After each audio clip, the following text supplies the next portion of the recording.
Au Festival de Cannes, même les milliardaires ont des problèmes de machine à laver.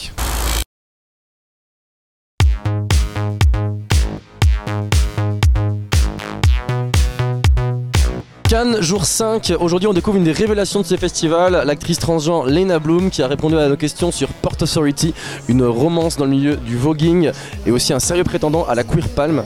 Queer, on sera forcément un tout petit peu moins dans les coulisses du pouvoir socialiste à la mairie de Lyon, filmé par la grande fiction politique de Nicolas Pariser en quinzaine des réalisateurs Alice et le maire. Et c'est à l'actrice principale Anaïs de Moussier qu'on a tendu le micro. Est-ce que c'est ce micro ?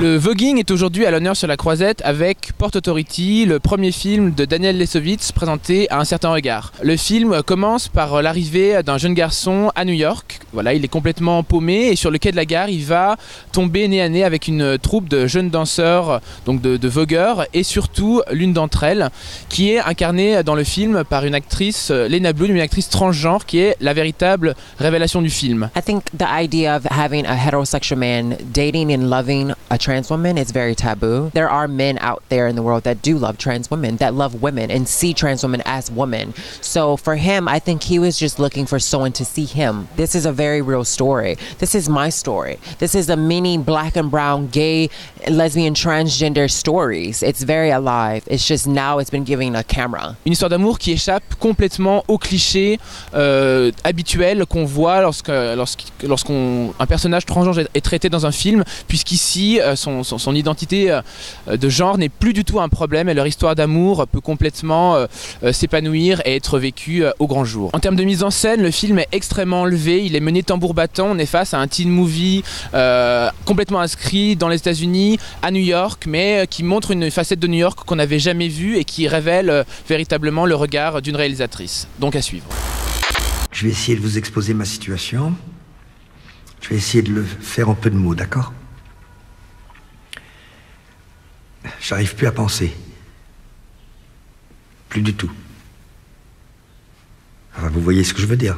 Non, pas vraiment. Alice et le maire est le deuxième long métrage de Nicolas Pariser après Le Grand Jeu et c'est vraiment la confirmation que c'est un excellent cinéaste qui n'a pas son pareil pour filmer l'intelligence d'une parole politique et même l'éclosion d'une émotion que cette parole susciterait. Il raconte la rencontre entre un homme politique vieillissant qui est maire de Lyon et qui est joué par Fabrice Lucchini. Cet homme politique progressiste, socialiste, est en panne d'idées et donc il recrute une jeune femme normalienne, agrégée de philo, pour lui donner des idées, voilà, pour être son deuxième cerveau et nourrir sa pensée politique. On a parlé avec Nicolas de ce personnage-là, il voulait que ce soit une jeune femme qui soit rationnelle, qui soit absolument dans la mesure et pas du tout dans l'hystérie, pas du tout dans la folie. Ça aussi, ça m'a vachement plu parce qu'il y a beaucoup de personnages féminins qui sont hystériques, qui sont délurés, qui sont tout le temps comme ça dans l'émotion et tout, et on a peu l'occasion de jouer des personnages qui pensent, qui réfléchissent et qui sont mesurés. Et en fait, je trouve que